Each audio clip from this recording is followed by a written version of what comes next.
Alright, ladies and gentle bitches, welcome back to the channel. We got Leicester City Career Mode episode 48, I believe this is.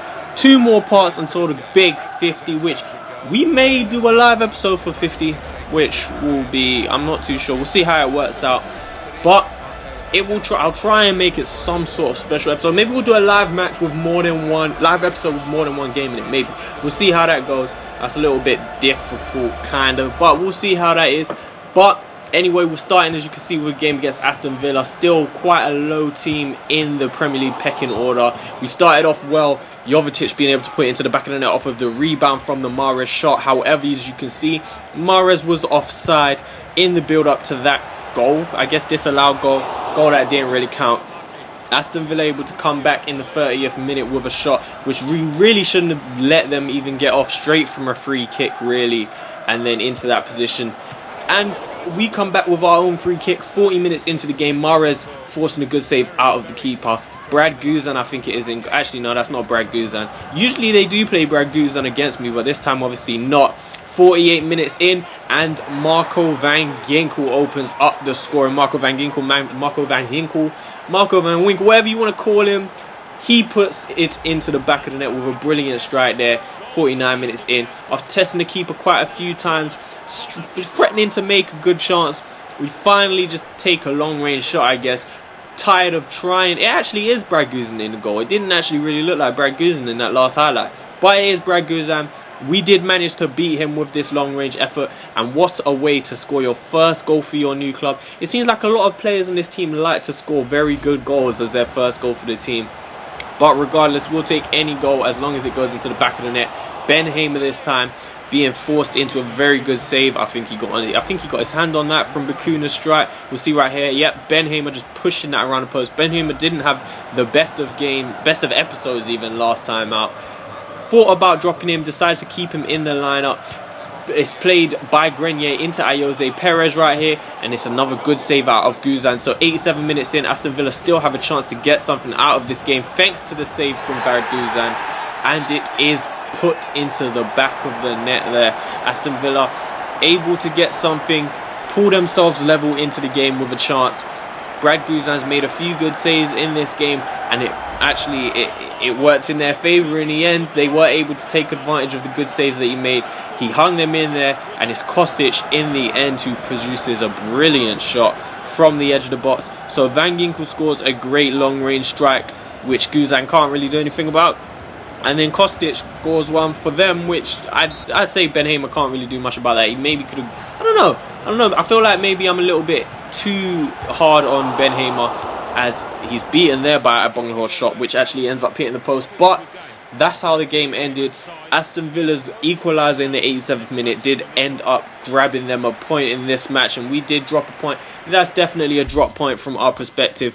But you look at the stats, which I don't actually show, and the fact that Ben Hamer did get man of the match. He did make quite a few saves in that game, had to punch out a few crosses, and I guess maybe a draw was a fair result, but at the same time it's still a point drop, because it's 2 points drop, sorry, because we don't want to be drawing with Aston Villa. We're looking to get into the Champions League or even win the title this year, and drop points against Aston Villa is just not good enough. After training some players, getting into our next game now, Champions League fixture against Lokomotiv Moscow. Obviously we beat Bayern Munich in the first game of the Champions League this season. Then in the second game we were very comfortable against Porto. And Ben Hamer's mistake, which you saw in the last episode, did end up costing us 3 points. So 3 points in this game is something we really like to get. Important to push us on again. We could have definitely been in a very commanding position early on in the game. However, it's a beautiful finish. Only 5 minutes into the game, Riyad Mahrez opens the scoring. Lewis Holtby was the provider. We saw him create a lot of chances and goals in the last season. This season, not created as many, but he has scored a few and just been all over the place. A nice ball into Mahrez, who's out wide. His first touch takes him inside. Second touch gets him around his player. And look at that for a finish. He's really just cushioned that. Such a cultured finish. Passed it into the bottom corner. The keeper can't react in time. Can't get low enough. And it's a beautiful finish from Riyad Mahrez. 5 minutes in to get us the lead. We're trying to look for a second straight away. Aarons is played in on the left hand side. Good shot. Forces a good save out the keeper. And Denisov there. Back to Holtby. And Denisov, who tried to get it clear the first time, gets a great block. You'll see a better angle from this replay here. Jovetic just cushioned it down to Holtby, and Holtby smashed it.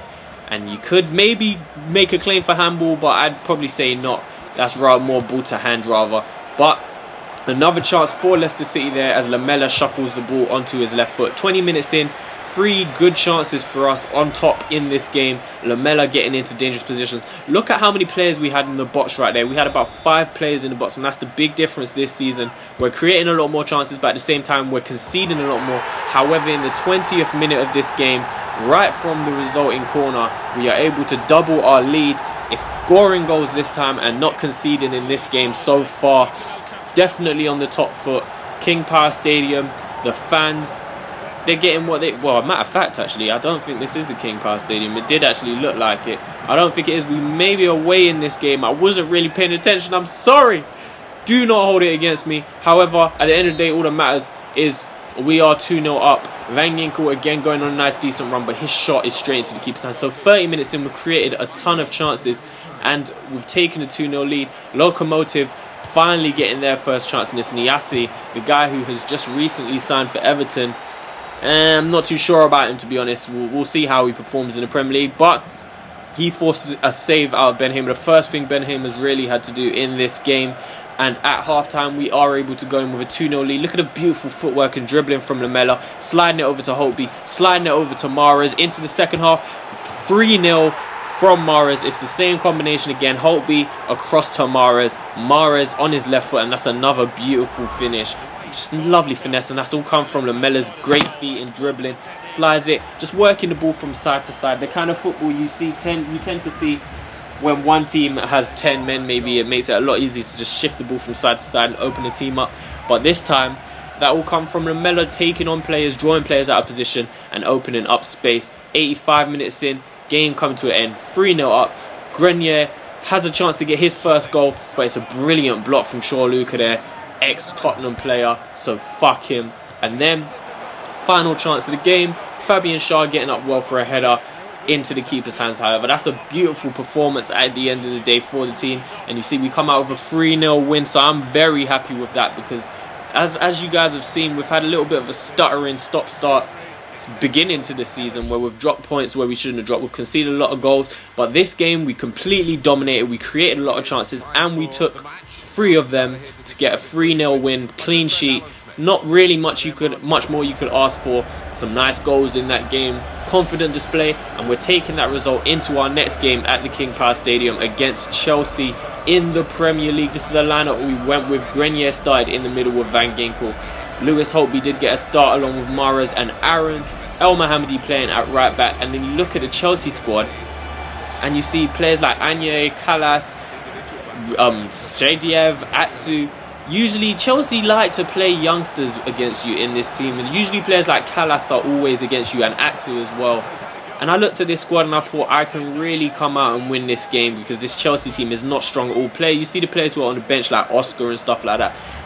It's like maybe they've really underestimated me, I'm not too sure, but we're coming out here trying to get something definitely out of this game. And 21 minutes in, you see we've created a few chances. 34 minutes, Jovetic comes out wide, gets tripped by the looks of it, and the referee points straight to the spot, and it's Amaru, I think his name is, who's actually tripped Jovetic. Looking at that, I still wasn't sure, and you see it right here. It's the slightest of touches on Jovetic's heel, and I'm not sure if that's enough to give a penalty for. That might be a dive on Jovetic's behalf. However, he does step up to take the penalty. I think he does. Does he take the penalty? No, he doesn't actually. Riyad Mahrez steps up to take the penalty. Straight away, bags it into the back of the net. Top corner, Riyad Mahrez gets another goal. He scored 2 in the last game against Locomotive. I guess that's why he stepped up to take it. Feeling confident, put it in the back of the net. But if you're Chelsea, I think you look at that. Let me know what you guys think. If you look at that penalty that's been given away, I'm not sure I can say that's a Stonewall. Even I don't know. I don't know if I can give that as a penalty. I definitely wouldn't give that as a penalty if I was the referee, but it was given, and straight away, not Jovetic, Van Ginkel makes a good sliding challenge. Holtby on the ball, looking for some options. 40 minutes in, Holtby plays it back to Grenier, comes inside, he's still got some options, plays it into Jovetic, nice touch into Holtby, goes around his man, takes it down to the byline, pulls it back, Jovetic at the back post, 42 minutes in, Leicester make it 2-0 against Chelsea, and you can only... Chelsea, they got to blame themselves for this lineup that they've put out here. I don't know why they've looked at our team and thought, yeah, this should be easy result. Maybe they have injuries, I'm not too sure. But the amount... There's not one player on the field, really, other than Courtois, who you can justify saying definitely, yeah, like, that's a strong pick for them. They've got Ramirez in there, but again, Ramirez rarely gets games for Chelsea. He's a decent player, but everyone seems to be rotated in this Chelsea side, and 2-0 up, still dominating the ball, still creating chances. One for Holtby there. Ruben Loftus-Cheek is about to create Chelsea's first chance of the game, and it is actually Ramirez who just blazes a shot over the bar. 71 minutes in, 2-0 down though, and they're really just chasing the game now. I think at this point they did make some subs and bring on some better players, but it was too late. 87 minutes in, Omaru again making the mistake, losing it to Jovetic, who plays it into Danny Drinkwater. And Courtois, one of the best keepers in the world, but he's still not going to save that one. Danny Drinkwater able to smash it into the back of the net, off the bench, matter of fact. Yeah, and that was the final highlight of the game. You see the players are happy with their result. They've done the business. They've come out 3-0, 2 back-to-back 3-0 results. One against Lokomotiv Moscow in the Champions League and one against Chelsea, which is both big results. So, outside of the footballing news now, well, still football related, but obviously Van Ginkel just playing against his old side, talking about that. And then Mahrez still talking about his itchy feet attracting interest. Now, obviously, I think it was the last episode where they did mention that Mahrez isn't completely happy here, and I kind of just ignored it. Still, at this point, haven't got any messages from Mahrez saying anything, so I'm not sure if it is just a rumour. But after today's performance, we don't know. Maybe we'll have to think about like taking it a bit more seriously, because after yesterday's episode I was thinking he hasn't been great. We do have some other wingers. There are always other wingers we could bring in, but he's played quite well in today's episode, so we'll have to think about what would happen if he did go, or maybe think about keeping him. You see the Premier League table there, doing a little bit better after that one, but at the same time we're still not doing as well as we would like to. Hopefully in the next episode we've got some more Premier League games. Hopefully we could pick up some better results. We do have another tough game against Bayern Munich in the Champions League, and we'll see how things progress. I hope you enjoyed this episode. If you did, good. Bye.